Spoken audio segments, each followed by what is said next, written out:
नमस्कार, आप सभी का स्वागत है एक्सेलशियल न्यूज में। इन दिनों एचएमपी वायरस जो है वो सुर्खियों में है और कहीं ना कहीं जो है इसने भारत में दस्तक दे दी है और एक चिंता का विषय बन चुका है। चाइना से जो है ये वायरस शुरू हुआ है और धीरे धीरे जो है अलग अलग राज्यों में जो है अपनी दस्तक दे रहा है।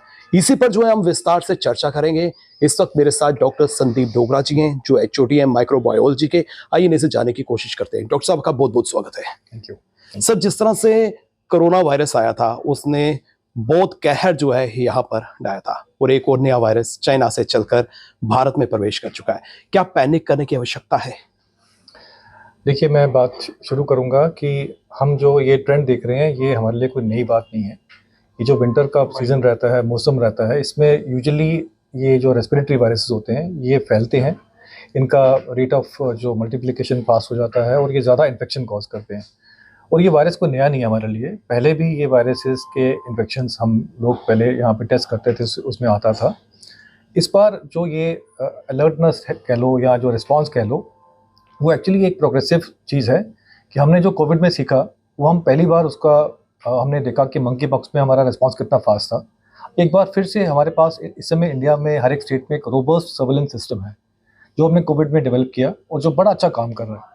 इस बार वो सिस्टम जो काम कर रहा है उसके अंदर हम ये जो चाइना का जो आप एंगल देख रहे हैं उसमें चाइना के अंदर भी एक अच्छा सिस्टम काम करता है और वो ट्रेंड देखते हैं कि क्या कोई किसी पर्टिकुलर पीरियड में कोई वायरस नॉर्मल से ज़्यादा अगर कहीं पे इन्फेक्शन कॉज करता है तो वो अलर्ट हो जाते हैं।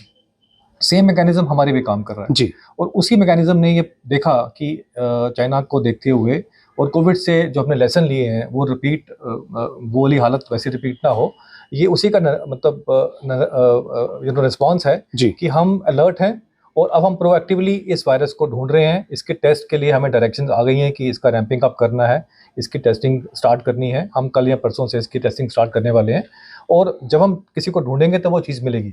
तो ये मिलेगा, ये हम इसको ढूंढेंगे तो ये वायरस के आपके जो अभी हम जो ट्रेंड देख रहे हैं, we will have more infections in coming days, but that is okay. मुझे लगता नहीं है इसमें कोई अलार्म की ज़रूरत है। We do have a mechanism in place.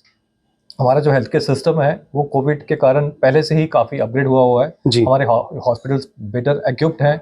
We have isolation wards, we have RT PCR capacity, we have all the facilities which are required to manage such an virus. तो इसमें हमारी तरफ से हमें कोई ऐसे अभी कोई घबराने की आवश्यकता जरूरत नहीं लगती। डॉक्टर साहब, जिस तरह से जो आंकड़े हैं वो छोटे बच्चों की तरफ जो है इशारा कर रहे हैं। छोटे बच्चे जो हैं वो ज्यादा इन्फेक्टेड हो रहे हैं और जिस तरह से कोरोना वायरस जब आया था तो उसने जिस तरह से काफी एज ग्रुप को जो है इन्फेक्टेड किया था, लेकिन ये जो वायरस है पर्टिकुलर ये छोटे बच्चों को ज्यादा कर रहा है, तो कितना जो है बच्चों के लिए जो है चिंता का विषय है? देखो, वायरसेस का जो डायनामिक्स ऐसे ही रहता है, वो आम आदमी को परेशान नहीं करेगा, लेकिन एक्सट्रीम ऑफ एजेस की अगर बात करें, छोटे बच्चे हो गए, साथ ही बच्चों के साथ में बुजुर्ग हो गए या कोई कोमॉर्बिड जिनको कोई बीमारी होती है, कैंसर के मरीज हैं, इवन प्रेगनेंसी जो है एक ऐसी स्टेज आती है, ऐसे वाले केसेस में ये जो इन्फेक्शन होते हैं ये हावी हो सकते हैं। ये एक डॉक्यूमेंटेड फैक्ट है, कोई नई बात नहीं है इसमें। इसीलिए एक बार फिर से वो सब हमारे जो लेसन है कोविड के हमें दोबारा से दोहराने की जरूरत है कि prevention is always better than cure. बीमारी शुरू ही ना हो पाए वो बेहतर है कि इन्फेक्ट होने के बाद में आप सीखें उसे कि कैसे उसको मैनेज करना है। तो एक बार फिर से मुझे लगता है कि वो जो हमने 2 गज की दूरी और मास्किंग वाली जो चीज़ें थी वो सबको दोबारा से अपनाने का टाइम आ गया है, खास तौर से उन लोगों के लिए जो हाई रिस्क पे हैं। बिल्कुल, उसमें बच्चे भी आते हैं। तो डॉक्टर साहब, जिस तरह से इस केस की पर्टिकुलर अगर हम स्टडी करें तो इसमें कोई बच्चे जो इन्फेक्टेड हुए हैं उनकी कोई ट्रैवल हिस्ट्री नहीं है। बिल्कुल, तो ये कहाँ से जो है इतनी इन्फेक्शन लेकर आ रहा है? ये वायरस कहीं बाहर का नहीं है, हमारे अंदर ही है। यहाँ पे ये एक हम आज तक इसको ढूंढ नहीं रहे थे तो मिलता नहीं था, अब ढूंढ रहे हैं तो मिला और आगे भी मिलेगा। तो बच्चों की ट्रैवल हिस्ट्री का वो जो एंगल है वो आपने बिल्कुल ठीक कहा कि बच्चे के बाहर नहीं किए होते, लेकिन ये वायरस एक नहीं होगा। जब भी ये इन्फेक्शन होते हैं ये मिक्स आपके इसके साथ और वायरस भी आते हैं जो सेम प्रेजेंटेशन कॉज करते हैं। तरीका इनको जानने का बस एक ही है कि हमें टेस्ट करना पड़ेगा। बिल्कुल, जब टेस्ट करेंगे तो ये दिखेगा। तो इनके लिए कौन सा टेस्ट रहेगा? आरटी-पीसीआर जो है, जो गवर्नमेंट की ओर से 2 टेस्ट इसके लिए रिकमेंडेड रहते हैं। एक आरटी-पीसीआर रहता है and then we have immunofluorescence. RT PCR की पूरी फैसिलिटी हमारे पास है। आप जानते हैं कि हमने वीआरडीएल में अपनी BSL-3 लैब अभी स्टार्ट की हुई है। बिल्कुल, हमने पहले मंकी पॉक्स भी वहीं पे किया, अब इसकी भी हम तैयारी कर रहे हैं। कल या परसों से हम इसकी टेस्टिंग स्टार्ट कर देंगे और मुझे लगता नहीं है कि डायग्नोस्टिक्स को लेके जम्मू प्रोविंस में कोई चैलेंज आने वाला है। तो हम ये मान सकते हैं कि जो सर्दियों का मौसम है, इन दिनों में जो है ज़्यादा जो है ये केसेस हमें देखने को मिल सकते हैं, क्योंकि आने वाले दिनों में और जो है फॉग हमें देखने को मिलेगी और ठंडी जो है अपना असर दिखाएगी। बिल्कुल, मैं आपको ये विश्वास दिलाना चाहता हूँ कि ये जो हमारा सर्वेलेंस मैकेनिज्म जो है, जो काम कर रहा है इस समय, ये एक अच्छा एक हमारे लिए एक मतलब तरीका है कि इन चीज़ों को पहले से एंटिसिपेट करके उसकी तैयारी करने का। देखिए ऐसा है, वायरस तो मल्टीप्लाई करेगा, अभी पॉजिटिविटी बढ़ेगी। देखना ये है कि जब भी वायरस एबनॉर्मल हाई मल्टीप्लाई करता है तो उसके अंदर म्यूटेशंस होती हैं। जी, आपको याद होगा हम वेरिएंट्स की बात करते थे कोविड में, बिल्कुल। तो इसमें भी म्यूटेशंस होंगी। म्यूटेशंस बुरी भी हो सकती हैं, अच्छी भी हो सकती हैं। अब ये वक्त बताएगा कि इसका ट्रेंड अगर ये बढ़ता है तो ट्रेंड किस तरफ जाता है। तो वो अभी ये अर्ली ट्रेंड्स हैं, विंटर्स अभी शुरू हुआ है, अभी जनवरी पड़ा है, आपका फरवरी पड़ा है, तो इसीलिए ये जो जितने भी मैकेनिज्म्स हैं वो सारे अलर्ट हो गए हैं। डॉक्टर साहब, ये ट्रांसफ़र कैसे होता है? क्या one person to other person जो है ट्रांसफ़र होता है? जिस तरह से हमने कोरोना में देखा था कि हमें क्वारंटाइन करना पड़ता था, तो ये किस तरह से ट्रांसफ़र होता है? रेस्पिरेटरी ट्रांसमिशन है इसका, सेम टू सेम जैसे कोविड का होता था। क्लोज कंटेक्ट, हैंडशेक विद कोई ऐसा सामान जो उसे जो अपना कंटामिनेटेड हुआ है, सेम सेम मैकेनिज्म, जी। सिम्टम्स भी इसके सेम है, प्रेजेंटेशन भी इसकी सेम है। Majority of cases will be harmless, asymptomatic, मतलब कि इन्फेक्शन होगा और आदमी खुद ब खुद हफ्ते 10 दिन में ठीक हो जाएगा। जी, कुछ केसेस हैं जिसमें कि छोटे बच्चे, ज़्यादा ज्यादातर 1 साल से बुजुर्ग, नीचे वाले, जी। बुजुर्ग लोग, कोमॉर्बिड, बीमार, कैंसर के मरीज, इन लोगों के ऊपर एहतियात करने की जरूरत है। तो डॉक्टर साहब, आप कोई सजेस्ट करते हैं कि कोई वैक्सीन जो है हमें इन दिनों ले लेनी चाहिए? और मैं ये भी जानना चाहता हूँ कि जिस तरह से कोरोना के दौरान हमने वैक्सीन लगाई थी, वो कितनी हेल्पफुल रहेगी इन दिनों में? देखिए हम हर सीजन में हमने एक महीना पहले भी एडवाइजरी जारी की थी कि those who can take they should all get the new flu shot, जो मार्केट में इस समय आराम से हर दुकान पे मिल रहा है। फ्लू शॉट पूरी तरह से प्रोटेक्शन तो नहीं देते, लेकिन सिविरिटी ऑफ इन्फेक्शन को काफ़ी हद तक बचा सकते हैं। खास तौर से जो हाई रिस्क पे लोग हैं उनको हम लोग स्ट्रांगली रिकमेंड करते हैं कि फ्लू शॉट लेना चाहिए। जिस पर्टिकुलर वायरस की बात करें तो इसमें प्रोटेक्शन नहीं है शॉट के लिए, लेकिन मैंने जैसे कहा कि नॉर्मली एक वायरस से फ्लू नहीं होता, मल्टीपल वायरसेस होते जी। हैं। तो वी स्ट्रांगली रिकमेंड कि बच्चे हैं, बुजुर्ग हैं, flu shot is definitely recommended.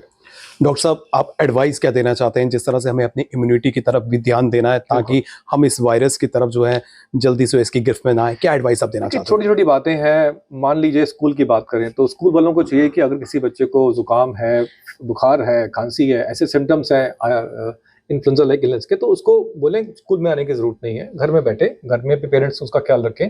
Office की बात करें, दफ्तरों की बात करें, शुरुआत अपने आप से करनी पड़ेगी कहीं ना कहीं पे। अगर कोई ऐसा आदमी है, क्योंकि जब तक आप टेस्ट नहीं करोगे आपको पता नहीं है कि जी। सिंपल वाला जुकाम है या कुछ और वाला बुखार है। जी, तो आइसोलेशन, सेल्फ मोटिवेटेड आइसोलेशन, अपने आप परहेज रख के, और वो चेन जो हम बात करते थे कि ब्रेक द चेन, जी। वो वाला कंसेप्ट दोबारा से कहीं ना कहीं लाने की जरूरत है, सोचने की जरूरत है। डॉक्टर साहब, मैं आपसे ये भी जानना चाहता हूँ कि जिस तरह से कोई इन्फेक्ट हो जाता है तो उसको कैसे महसूस होगा? क्या बुखार आएगा, जुकाम आएगा, सिम्टम्स क्या मेन रहेंगे? सिम्टम्स वही रहते हैं, तो जो फ्लू के सिम्टम्स हैं वैसे ही हैं, उसमें कोई चेंज नहीं आता। इनफैक्ट सारे रेस्पिरेटरी वायरसेस एक ही तरह से बिहेव करते हैं। मुझे लगता है कि ये इसमें एक थोड़ा सा कैच है कि सबसे पहले तो अपने आप को आइसोलेट कर लो ताकि घर वाले, बाकी वाले बच्चे आपके। उसके बाद में अगर आपको लगता है कि सिम्टम्स सब्सिडाइज नहीं कर रहे हैं अपने आप, तो फिर हॉस्पिटल में डॉक्टर से जाके जांच करवाएं और टेस्ट करवाएं। टेस्ट बताएगा कि ये हार्मलेस है या कुछ और।